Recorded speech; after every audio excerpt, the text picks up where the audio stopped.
buenas tardes, bienvenidos nuevamente a su espacio La Hora de Consuelo.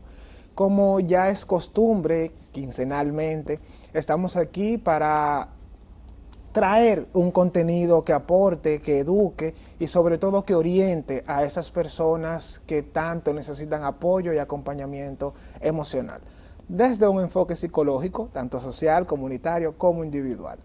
Joan Peguero, un servidor. Hola Emilia, ¿cómo estás? Bien, Joan, gracias. ¿Y Qué tú? bueno, muy bien, contento de estar aquí nuevamente contigo y con ustedes. Bien.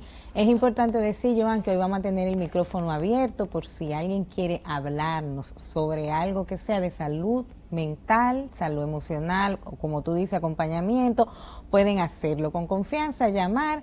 El número está puesto así, 809-537-0045 y pueden llamarnos y comunicarse con nosotros ahí. Bien, eso es nuevo, Sí. eso es nuevo, así que siéntanse libres de llamar y hacernos sus preguntas relacionadas con salud mental, como muy bien de familia. Y el tema de hoy es niñez dominicana hoy, desde una mirada social. Sí. Sucede, Emilia, que durante este año entró intenso con el tema de la salud mental y sobre todo lo relacionado con la niñez y la adolescencia dominicana. Para nadie es un secreto que la niñez dominicana ha estado expuesta a un sinnúmero de factores que ha conllevado a que semanalmente haya una noticia que involucre a un adolescente. Te pongo el ejemplo. Hoy un adolescente murió en manos de dos nacionales extranjeros agredidos físicamente. Todos vimos la noticia de la joven que ultimó a su hermana, una joven de 20 años que ultimó a su hermana de 13 años. Vimos la noticia también la semana pasada de una pareja que discutía. El padre intentó darle socorro a la hija y fue agredido por el esposo de la hija menor de edad y el esposo mayor de edad, un señor de 40 años casi mente. Y vimos a finales del año pasado un adolescente que resultó herido en el centro educativo.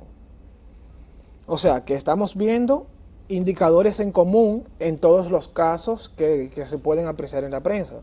Uno es que está relacionado con violencia. Dos, que hay un tema emocional, regulación emocional, violencia, agresividad, respuestas primitivas de parte de quienes son agredidos y en muchos casos, o sea, de quienes agreden y en muchos casos también de quienes son agredidos, por el caso que pasó en San Francisco con la joven. Y no tan solo a mí, sino a muchas personas que se me han acercado y que les preocupa mucho esto, Emilia.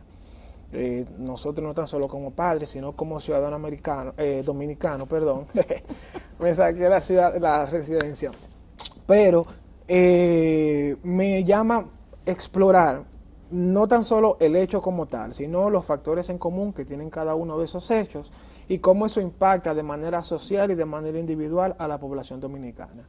Y muchos temas que casi nadie toca dentro de los eventos, de cómo se ha normalizado, Exacto. Emilia, el tema de la violencia y de la agresión sexual. Antes de ayer, tuve la noticia de un excoronel que agredió a una niña de 8 años. También en la misma semana, en Madrid, hubo un evento donde un padre hizo pública la agresión sexual hacia su hija. También pudimos ver otra niña de 8 años que fue agredida sexualmente por un vecino. Y que todos en la zona dieron respuesta. Entonces, mira, y otra cosa, en el caso de la niña, del adolescente que agredió a su hermana, ella tenía una relación con un joven de 22 años, ella con 13, o sea, un joven de la misma edad que la hermana. Y cuando yo estoy leyendo en la prensa e investigando sobre el caso, me doy cuenta que la misma prensa dice que es esposo de la chica. O sea, dicen que en Manuel, el apellido del joven, esposo del adolescente de 13 años. O sea, la misma prensa ha normalizado y se nota en la forma como comunica, que una joven de 13 años esté casada con un adulto, con un hombre de 22 años. Sí. Entonces, ¿qué nos despierta eso? ¿Nosotros realmente estamos sensibilizados frente a la situación o simplemente respondemos de manera emocional? Me surge esa pregunta. Sí. Porque ya yo veo que cuando tú ves los comentarios en las redes sociales, la gente ve algo normal, que un adulto y una niña Sí, estén está casados. totalmente normalizado. Cuando uno lee esas noticias, es como una noticia más de lo mismo. O sea, no se detienen a ver. Pero es que una adolescente de 13 años no puede estar casada porque legalmente no puede estar casada. Entonces se sigue como que el discurso de que, no, que el marido de ella, que el esposo de ella, y eso no se puede. Entonces, ¿qué está pasando en esta sociedad que se está normalizando estas situaciones? ¿Qué está pasando? Totalmente de acuerdo. Mira, yo sí he dicho que la prensa, nosotros como medio de comunicación, tenemos una responsabilidad que muchas veces nosotros no nos damos cuenta la información que comunicamos. Ahí pueden ver en pantalla la joven y su hermana, la cual fue un hecho que surgió de la siguiente manera. La joven de 22 años llega a la casa. Hay un hecho que es bien confuso porque hay fuentes que dicen que el novio estaba agrediendo a la hermana de 13 años y ella intentó defenderla. Otras fuentes dicen que ella no le caía bien el novio, tomando en cuenta que la hermana no vivía en esa casa, se vivía en otro municipio incluso. Luego entonces, ellos tienen una discusión, la adolescente interfiere, la hermana, que ya estaba armada con armas blancas, entra a un espacio en la vivienda, saca el arma de fuego y arremete contra ellos. Luego de eso, antes de irse, termina de arremeter contra su hermana y emprende la huida. Entonces, estamos viendo en primer lugar el nivel de violencia que se manejaba en esa familia, que es un reflejo del nivel de violencia que se maneja en el entorno. Exacto. En el contexto, porque podemos ver esa familia de manera individual, pero cuando una conducta se hace cotidiana o se repite, hay que verlo desde un enfoque social, no se puede ver solamente individual. Entonces, hay que ver los niveles de agresividad que maneja esa familia, hay que ver el núcleo familiar, hay que ver cómo era la dinámica familiar. Ya una joven de 20 años, ya estaba fuera de la casa, también es una etapa joven, cómo el entorno normaliza que un adolescente se case con un adulto. O sea, fíjate cuántas vulneraciones de derechos estamos viendo en un solo caso. En un solo caso. Una descomposición a nivel familiar cuando hay este tipo de agresión entre hermanas. O sea, definitivamente hay una descomposición. O sea, que no hay un vínculo. Exacto. No hay un sentido de pertenencia en la familia. ¿Qué es lo que crea el vínculo? Exacto. Y que puede que ella lo está haciendo para proteger a su hermana, pero no es la forma. Entonces, ¿por qué no es la forma, como tú dices? Porque ya dentro de ese espacio, en ese entorno, eso es lo que se vive. O sea, yo te defiendo en base a la agresividad, en base al maltrato. Entonces, ¿qué clase, o sea, de qué me sirve esta forma que tú me tienes para defenderme? Cuando al mismo tiempo tú también me estás maltratando y me estás vulnerando, aunque sea por el bien, por el mejor de los hechos, o sea, por defenderte, pero lo estoy haciendo de una forma totalmente inadecuada. Irracional. Irracional. Entonces, es como que hay un entorno de círculo vicioso a donde, aunque yo estoy defendiéndote, lo hago de la misma manera en que el otro te maltrata, el que supuestamente te ama, que es el supuesto esposo, que sabemos que no se debe decir esposo, sino pareja, o abusador, porque cuando tú estás con una menor de edad a la cual tú le pasas 5 años, ya es un abuso. Que ese es el fuerte del vocabulario y del lenguaje, o la parte significativa, que una palabra tiene un efecto en nuestro cerebro a nivel inconsciente. Exactamente. O sea, fíjate cómo desde que cambiamos una palabra de esposo a abusador, se manda un mensaje implícito fuerte. Porque desde que tú dijiste abusador, yo me quedé como... Me llamó la atención. Otro indicador también de los niveles de violencia, el hermano estaba amenazando de muerte a la pareja, al abusador del adolescente de 13 años, porque él terminó también herido. Y ahí estamos viendo que el hermano también demuestra indicadores de agresividad. el simple hecho de que una joven de 20 años tenga acceso a una arma de fuego con tanta facilidad, se puede ver el nivel de violencia que se maneja en esa familia. Y esa es y el extracto social también maneja muchos niveles de agresividad, la zona, el contexto maneja muchos niveles de agresividad, y es un reflejo social alarmante. Entonces, eso pasó hace una semana y algo. Hoy otro adolescente muere. Un poco antes de eso hieren otro adolescente en una escuela. Una niña de 8 años es agredida sexualmente en esta misma semana por un ex coronel, o sea, pensionado. Ya podemos ver la edad que tenía ese ex coronel. Entonces, ¿qué está pasando a nivel social? Claro. Es a nivel social que se está viendo una decomposición terrible. Entonces yo me pregunto, sí, es a nivel social, pero ¿quiénes forman la sociedad? Las familias. Entonces, ¿qué está pasando dentro de las familias? ¿Qué están viviendo los autores principales, ya que estamos hablando de la niñez, que son los adultos que están criando a estos niños? O sea, ¿qué está pasando con estos adultos que la sociedad está tan desbordada en niveles altos de agresividad, y que esa agresividad los adultos se la transmiten a los niños y adolescentes que están criando? Y cuando yo digo adulto, entre comillas, es porque también encontramos adolescentes de 14 años criando y adolescentes de 19 años que ya tienen su tercer embarazo. Entonces tú dices, si son adultos que están criando o son niños criando niños, adolescentes criando niños, sin ninguna formación, sin ningunos conocimientos, sin herramienta. Entonces, ¿qué es lo primero que sale? Si ellos están en un entorno a donde lo que vive y lo que convive es la agresividad, entonces, ¿cómo responden ellos a la demanda de tener que educar a otro ser humano? Si yo estoy en medio de agresividad y de maltrato desde que yo me levanto, y no es maltrato solamente físico, el maltrato verbal, el violentar a un ser humano desde que se despierta, con que date rápido, vámonos, estamos tarde, qué sé yo cuánto. Desde ese momento se empieza a despertar una cantidad de energía y de estrés en ese ser humano que es pequeño, que todavía no sabe manejar emociones, pero no tiene modelo que se la están enseñando.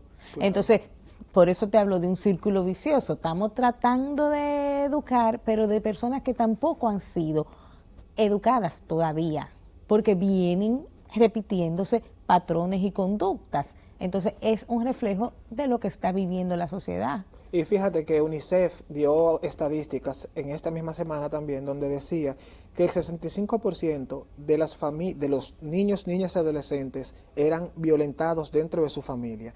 El 65%, o sea que ya es una cifra alarmante, es más de la mitad, y cuestiona los modelos de crianza. Y el 30% de la población es niñez y adolescencia, tomando en cuenta que la adolescencia a nivel del desarrollo neuronal culmina a los 22 años, promedio, 22, 25 según algunos teóricos. Entonces estamos hablando que el 30% de 11 millones de habitantes, ese 65% vive bajo modelos de crianzas donde no es crianza, sino donde se está maltratando y violentando, porque hay una línea muy fina entre criar o educar y entre maltratar. Entonces, en esa misma línea de idea que tú dices, Emilia, nosotros estamos educando para sobrevivir, no para vivir. No para vivir. Entonces, ahí se pierde el enfoque cuando nosotros instrumentalizamos a ese niño para poder canalizar nuestra agresividad o ese adolescente. O nuestra ira, o nuestro dolor, o nuestros duelos. O nuestros traumas, nuestras frustraciones. Exactamente. Decía, hoy, por casualidad, estaba yo viendo un video, un documental, donde hablaba que las áreas del cerebro que trabajan con las emociones son las áreas más primitivas que tenemos. Están dentro de las áreas más primitivas y que las compartimos con otros animales. Y las emociones no solamente tienen un rol, el rol principal es adaptativo.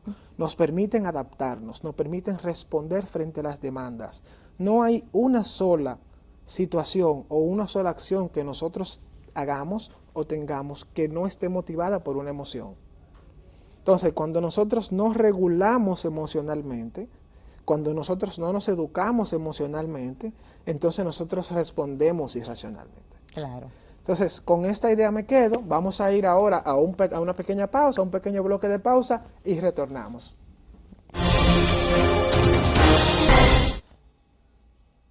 Ok. Para motivar nuevamente el número de teléfono, si me lo ponen en la pantalla, por favor. El 809-537-0045, pueden llamarnos al licenciado Peguero o a mí y estamos aquí para responder cualquier duda, pregunta o escuchar cualquier comentario que quieran hacernos. Entonces, Joan, retomando lo que tú hablabas, yo traje precisamente una frase de Galeano cuando tú decías ahora de que los estamos criando para sobrevivir. Galeano fue un intelectual uruguayo de los años 80-90, fue muy famoso, murió en el 2000 algo, ahora mismo creo que en el 2015 por ahí, si no me equivoco, 16, a donde él decía, para esta sociedad los niños muchas veces no son sujetos de derechos, decía Galeano en los años 70 y 80, sino cifras, estorbos o futuros adultos productivos. Se les pide que se adapten a un mundo violento, desigual y acelerado, en lugar de que el mundo se adapte a sus necesidades emocionales, afectivas y humanas. Eso Galeano lo escribió, está en su libro Patas para arriba, se llama el libro, que como el mundo al revés, ¿verdad? Patas para arriba. Entonces, en ese momento, ya en los años 70 y 80, estamos hablando de un país que queda en América del Sur, de Uruguay. Eso es lo que Galeano expresa.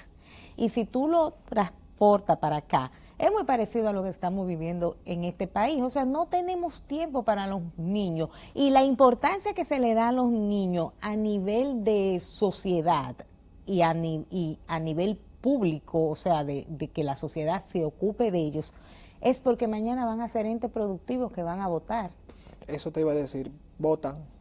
O sea, fíjate que no se le garantiza derecho hasta que votan. Desde que votan comienzan a ser importantes. Exacto. Entonces, dejamos de ver al niño o al adolescente como sujeto y lo estamos viendo como objeto. Exacto. Y desde que algo se ve como objeto, pierde todo valor, porque es un objeto. Exacto. ¿Ya? O sea, un objeto yo lo pongo, lo quito, se rompe, no me interesa, lo regalo. Y nosotros hablamos de educación, y mencionamos la importancia de la educación, pero a veces yo mismo me pregunto, me cuestiono, si realmente nosotros estamos entendiendo la importancia de la educación, de la fuerza liberadora que tiene la educación. Bien, entonces, cuando tú tienes la oportunidad de educar a un niño, y educación no me refiero a que tú le enseñes a un niño que 2 más 2 son 4. Porque eso es educación formal. Eso es educación formal, es importante y es básico para que nosotros podamos comprender el mundo, cómo funciona el mundo. O sea, ese bombillo no prende por magia, prende porque hay un proceso de electricidad y eso es importante. Pero cuando nosotros educamos, también nosotros educamos en valores, nosotros educamos emocionalmente. Entonces, cuando tú integras no solo lo formal, sino también lo cotidiano a la educación, entonces tú comienzas a ver al individuo como un sujeto, claro, no como un objeto productivo. Es así, Joan. Y Galeano también decía, o sea, si nosotros no cuidamos a nuestros niños y no cuidamos sus derechos, que sus derechos sean respetados, estamos empeñando, decía él, nuestro futuro.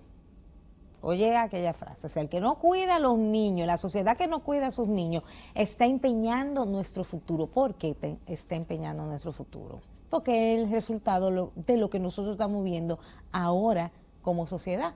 O sea, esos niños que no fueron cuidados, esos niños que hace 20 años no fueron cuidados, es el futuro que nosotros estamos viendo ahora, claro. Es por donde está caminando la sociedad. Entonces, no es solo cuidar al niño en que se le dé las 3 comidas y yo cumplo y yo salgo a trabajar y a mi hijo no le falta nada. También le faltan muchas cosas a nivel material, pero y el tiempo y la dedicación y el estar ahí y el estar 10 minutos, 15 minutos y el acompañarlo y el validar sus emociones, ¿dónde quedan todas esas cosas? Para decir alguna, porque te puedo mencionar más, ¿dónde están? ¿Qué está pasando con la sociedad. Y el contexto político en el que se están criando nuestros hijos es terrible.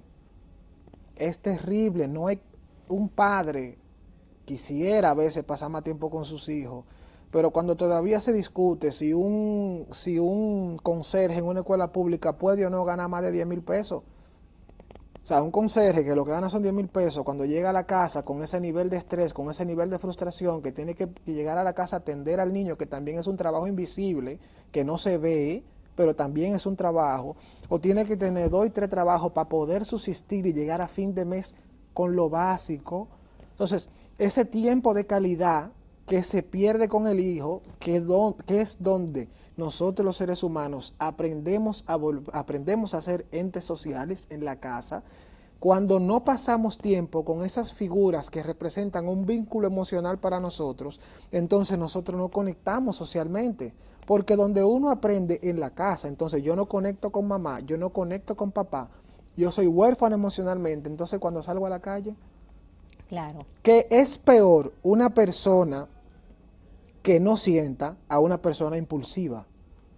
O sea, una persona que no manifiesta emociones, que reprime emociones, que sea aplanado emocionalmente, es aún más peligroso que una persona impulsiva. Porque una persona impulsiva, violenta, tú logras identificarlo, porque tú ves los indicadores de violencia. Desde que el pana se para con él, ya tú sabes que tú tienes que tener cuidado, pero una persona que no muestra emociones, ¿cómo tú puedes prever cualquier conducta amenazante? claro. Una persona que no conecta socialmente, que no es empática socialmente, que se aísla socialmente, no genera sentido de pertenencia en ninguna comunidad. Entonces, como no crea ese vínculo con la comunidad, no forma parte de todo el ritual de la comunidad, de todo el ritual del entorno, porque las comunidades, una de las cosas, y habla Víctor Frank de la importancia de los rituales, una cosa que nos hace ser personas sociables o sociales son los rituales. Hay rituales en la familia, hay rituales en las comunidades, hay rituales en la sociedad. Esas conductas que son predecibles nos permiten adaptarnos a un contexto y nos hacen poder empatizar con el otro, Exacto. formar parte de la dinámica. Entonces, cuando una gente no lo hace en la casa, Exacto, desde la eso te iba a infancia, decir, desde no la logra infancia, generar un claro. sentido de pertenencia de un grupo social. Que el reflejo que vimos y que creímos que sucedió en esta familia, porque estamos hablando sobre el conocimiento dentro de esa familia de esas dos hermanas. Pero y hay sin indicadores. juzgar para nada. No, porque no es el punto de emitir un juicio, sino de darle una mirada clínica. Exacto. O sea, yo me tomo el atrevimiento porque hay indicadores de violencia en el mismo contexto. O sea, cuando se ve la historia antes del evento, nos damos cuenta que la hermana mayor no vivía en la casa 20 años. No se llevaba bien con la hermana de 13 años. La mamá no se encontraba en la casa. Había un arma de fuego. Se agredió a la niña y a la adolescente, y antes de irse se siguió con la agresión. O sea, no solamente fue algo que sucedió y tú recapacitaste en el momento, o sea, te impactó. No te impactó porque tú continuaste. O sea, fíjate que no hubo una desconexión emocional total. Exacto. Para cometer el evento. O sea, y cuando vemos entonces del otro lado, que no solamente es agredida por la violencia de parte de un familiar, sino también que estaba siendo agredida por un adulto del entorno, no de la casa. Entonces, como a mí me violentan en mi casa, yo permito que el entorno me violente. Claro. O sea, es que, tomo ese ejemplo, que es un caso que recientemente escaló a nivel internacional, pero a diario podemos ver un caso similar. A diario de personas que no pueden, que no respetan ciertos espacios, ciertos límites, porque no fueron respetados en casa. Exacto, y que no, tampoco lo que están para cuidarnos y protegernos, que viene siendo la sociedad, ¿verdad? No lo están haciendo. O sea, nosotros estamos viviendo en una sociedad a donde lo que prima es el que hace más dinero, no importa cómo lo hace.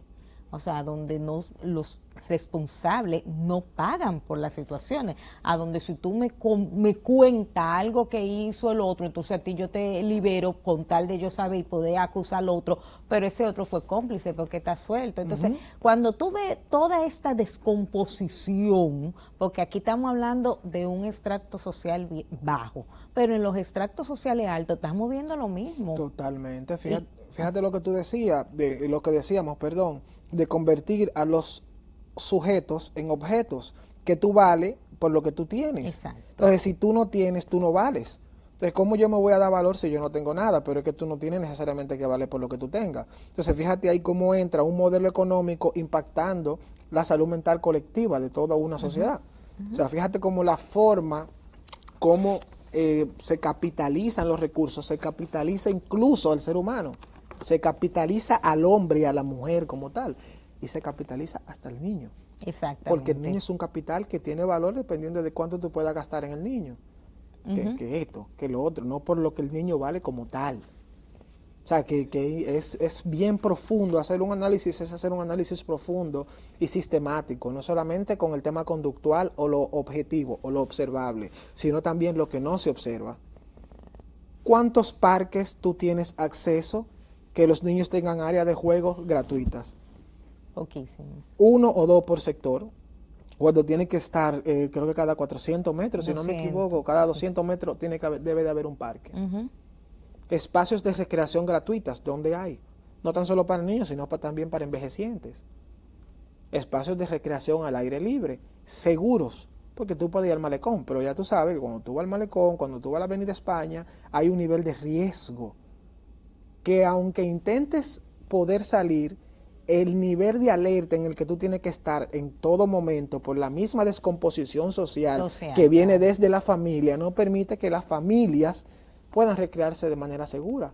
O sea, no, fíjate cómo es todo un sistema que hay, que va en decremento o en deterioro de la salud mental de nosotros como sociedad. Como sociedad, claro. Y con respecto a eso que tú decías, cuando los niños no están siendo cuidados y eso afecta directamente a la sociedad o la sociedad afecta directamente a los niños por lo mismo, porque no están siendo cuidados, es que nosotros nos podemos dar cuenta de la importancia que es que la familia busque ayuda, porque la familia al final es un reflejo de la sociedad. Entonces la familia tiene que buscar un apoyo de salud mental, porque sí, tú dirás, pero una familia sola va a poder cambiar una sociedad. No, pero si la busca una familia y la busca otra y puedes romper con patrones existentes que han habido en esa familia, como rituales, como tú mencionabas ahorita, porque los rituales no tienen que ser todos siempre positivos, hay rituales que son negativos. Entonces,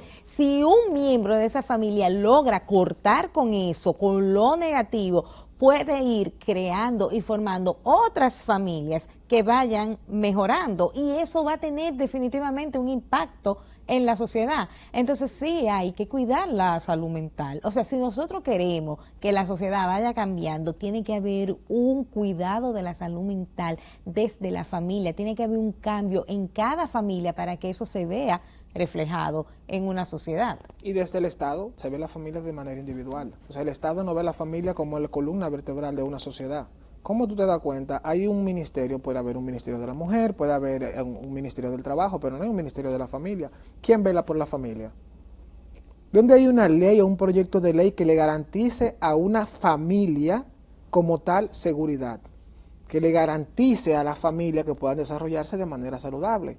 Que haya una garantía para la familia. No hay un ministerio de la familia.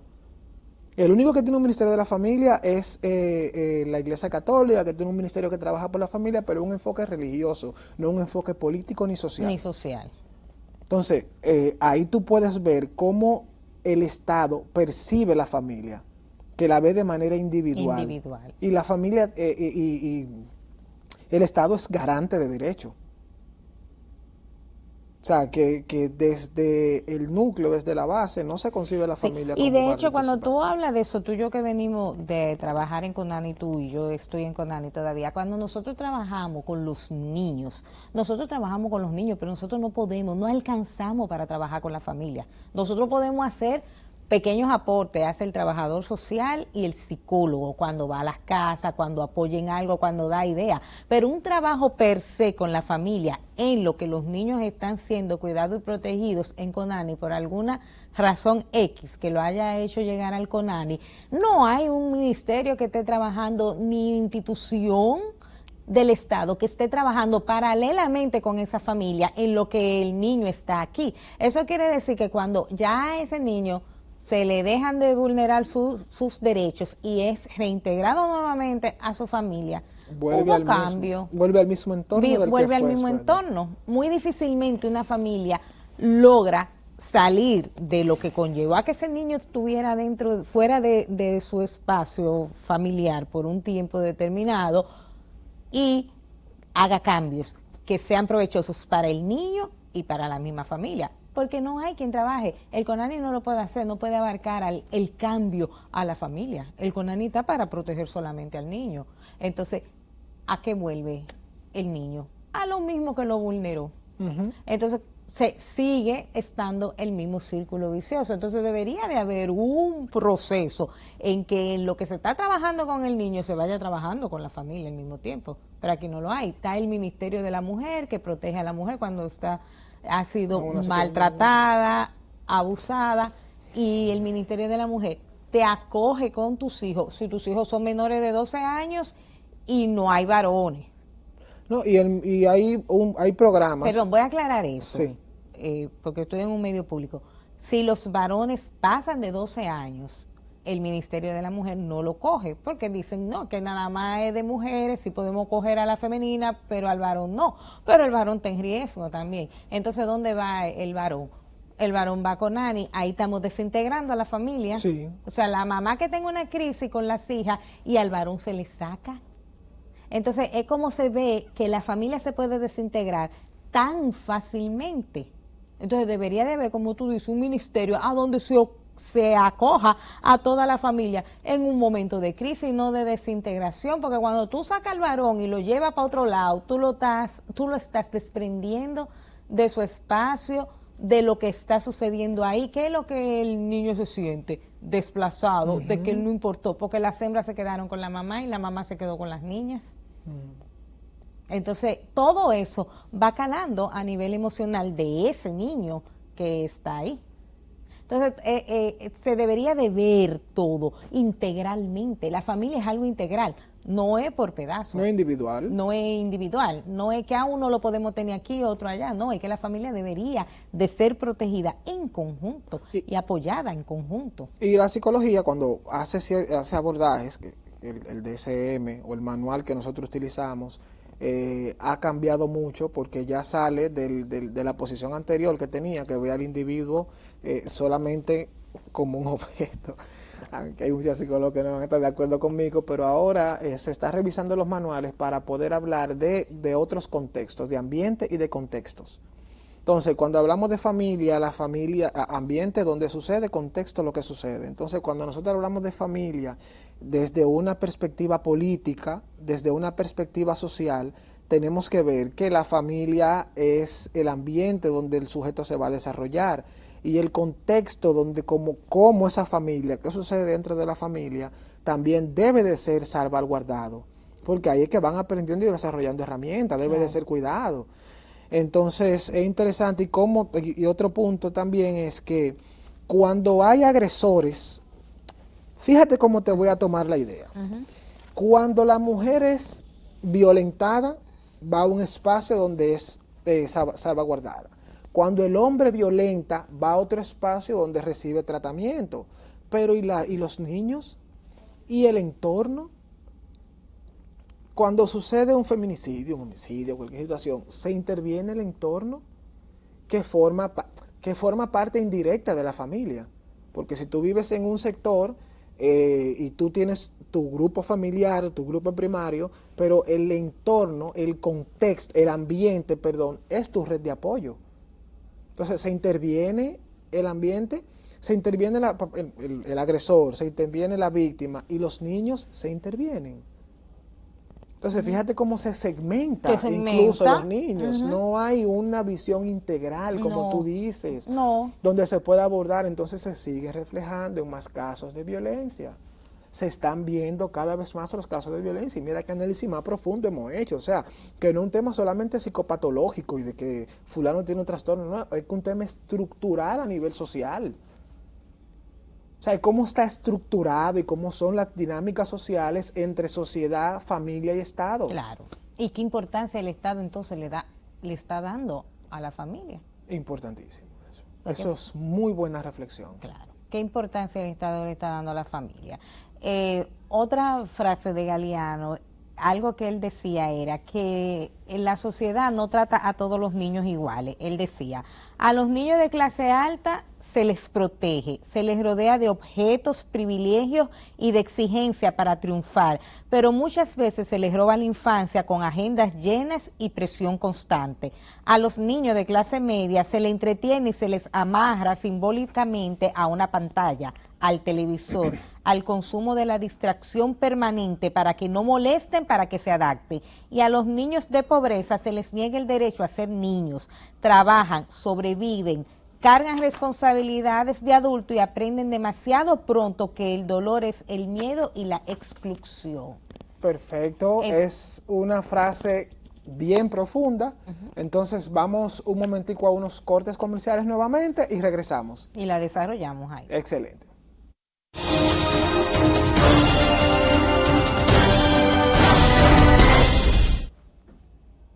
Bienvenidos nuevamente ya a este último bloque. Entonces nos quedamos con la frase de Galeano, la segunda frase de Galeano que tú dijiste. O sea, lo que Galeano quería decir con esta frase es que no todos los niños nacen igual, sino que dependiendo en el contexto donde el niño nace, les toca determinadas cosas, ¿verdad? Claro, claro. Entonces, el niño rico lo que le toca es una agenda súper apretada, al niño pobre, al niño de clase media, adaptarse y estarse tranquilo para que los papás puedan desarrollarse, ¿verdad? Poder ir a trabajar, traer el dinero a la casa. Y a los niños pobres lo que le toca es llevar una vida semiadulta, a donde ya ellos expresar el dolor, el sentirse mal, el estar con una situación no es validado. Entonces, ¿cuáles son las cosas que nosotros podemos hacer desde la familia para poder empezar a cambiar? Porque no todos tenemos acceso a poder ir a trabajar la salud mental, porque yo sé que es muy fácil decirlo desde aquí, de la importancia que es trabajar la salud mental para cortar con patrones y rituales de violencia, de agresividad. No todos tenemos esa oportunidad económica para poderlo hacer, pero sí podemos desde casa compartir con nuestros hijos todos los días, no solo haciéndole preguntas de cómo te fue, qué hiciste hoy en el colegio. O sea, empiecen por ustedes, cuenten ustedes cómo les fue en el trabajo, cómo se sintieron, qué novedad llevo, porque a la medida de que ellos me vean interactuando con ellos, contándole las cosas mías, que por más pequeña que sea, son importantes para mí, ellos van a aprender a contar la de ellos también, a validar las emociones de los niños. No le digamos a nuestros hijos, sí, está bien, eso pasa, no te apures cuando tú seas grande. A mí no me, yo pasé por eso y estoy aquí. Ahí estamos desvalidando, y cuando tú desvalidas a un niño de lo que siente, tú le vas cuarteando su autoestima, porque tú le estás diciendo que lo que él siente y como él se siente no es lo correcto. Entonces, si como yo me siento no es lo correcto, ¿qué yo voy a aprender? A decir lo que no es para estar dentro de lo que el otro quiere escuchar, de las expectativas del otro. Bien. Entonces, otra cosa que nosotros podemos hacer como padres es crear actividades en casa que fomenten la seguridad y la confianza. ¿Cómo nosotros lo podemos hacer? Por medio de juego. También es cuando las emociones de nosotros llegan, saber modularlas, no explotar y nosotros simplemente decir, es que yo soy así, yo siempre he peleado y tú tienes que adaptarte a eso. No, si nosotros queremos hijos que se modelen, si nosotros queremos hijos que tengan autoconciencia, que puedan regularse, nosotros tenemos también que saberlo hacer frente a ellos. Voy a decir esas tres ahora mismo, porque pudiera decir más, porque ya el tiempo se nos está acabando, pero es importante que sí, definitivamente, para nosotros ver un cambio en la sociedad, tenemos que empezar por casa. Qué profundo. Sí. Qué profundo. Y nos suelen decir mucho, y yo mismo me crié en ese contexto de donde se nos habla de la importancia de la familia. Pero hoy en este proceso, en esta dinámica, este proceso de reflexión, me he dado cuenta que la necesidad de un buen entorno familiar, de un buen ambiente familiar, es más profunda e importante de lo que parece. O sea, es mucho más profunda. Somos realmente la columna vertebral de una sociedad. De una sociedad, definitivamente. O sea, no hay duda de eso. Sí, y totalmente de que se está queriendo decir que no, y que la individualidad es lo que reina, y que cada familia, cada uno se tiene que superar y salir adelante solo, y que no, es que ninguna familia se va a superar y no va a salir adelante solo una sola persona. Hoy yo hablaba con una compañera de trabajo y le decía, ¿tú te das cuenta que para que un niño sobreviva, lo único que necesita es una gente de buena voluntad? ¿Y qué quiere decir eso? Y siempre se lo decía a mis estudiantes. De buena voluntad es una persona que sea capaz de levantarse todas las veces que el niño necesita en la madrugada, cambiarle el pamper y darle la leche. Aquí no estamos hablando de amor y de un amor desmedido, de una persona de buena voluntad que pueda suplir las necesidades básicas que necesita un ser humano para sobrevivir, pero tiene que existir de verdad esa persona de buena voluntad que esté en esa casa, que esté dentro de esa familia, y ningún ser humano se hace solo, nos hacemos en conjunto, no podemos seguir fomentando la individualidad, no. La base de la sociedad es la familia, y la familia no es una sola persona. Excelente. Bien. Excelente. Bueno, yo creo que con eso ya hemos terminado por el día de hoy. No recibimos llamada. Ojalá que dentro de la próxima vez que volvamos podamos recibir algunas llamadas e inquietudes. Y ahora vamos a poner mis redes para yo anunciarlas.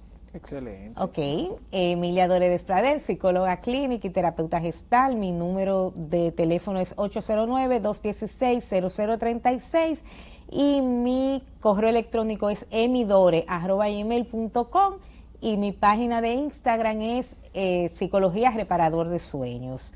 Estamos en el Centro Grupo Médico Los Prados, Joan y yo estamos ahí juntos y nada, eso es todo. Muchísimas gracias por la sintonía.